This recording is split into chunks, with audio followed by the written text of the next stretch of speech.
एक बंदा टकरिया तो कह लग्या डोगर साहब, मैं बिस्मिल्ला करा, कह लगा जी मसीत का मौलवी साहब चले गए ने, तुरन फिरन वाला बंदा है, कोई इमाम लभ दे। इमाम बिल्कुल मेरी तरह पढ़िया लिखा सी इमाम।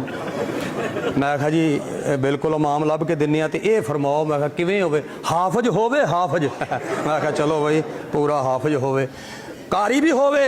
अच्छा भी कारी भी होवे, मसले मुसले भी दसे। अच्छा जी मसले दसे, गुसल कफन भी दे लवे, गुसल कफन भी दे लवे, तकरीर भी तेरी तरह टिका के करे, तकरीर भी टिका के करे, छुट्टी कोई ना करे। अच्छा जी छुट्टी भी कोई ना करे, शादीशुदा होवे। अच्छा जी बाल बच्चड़दार होवे। सारियां गल्लां उस कर लईयां।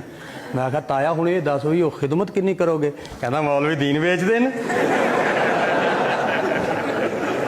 मैं कहा मैं समझ गया कि की। मैं कहा तू इस तरह कर, भावलपुरों प्लास्टिक का लै आ मौलवी, ਉਹਦੇ ਵਿੱਚ ਫੂਕ ਭਰ ਲਈ ਤੇ ਜਦੋਂ ਨਮਾਜ਼ ਪੜ੍ਹੀ ਤੇ ਫੂਕ ਕਰਕੇ ਉਹਨੂੰ ਨੁੱਕਰ ਨਾਲ ਲਾ ਦਿੱਤਾ।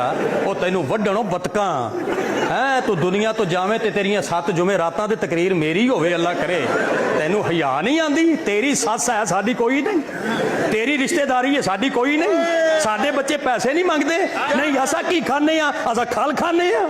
ਉਹ ਬੰਦੇ ਦੇ ਪੁੱਤਰਾਂ ਵਾਲਾ ਕੰਮ ਕਰ, ਹੋਵੇ ਪੜ੍ਹਿਆ ਲਿਖਿਆ ਤੇ ਉਹਨੂੰ ਵਾਲਾ ਦੀਨ ਵੇਚਦੇ। इस वास्ते शफकत करो तो मेहरबानी करो, अपने उलमा की कदर करो, उलमा का एहतराम करो।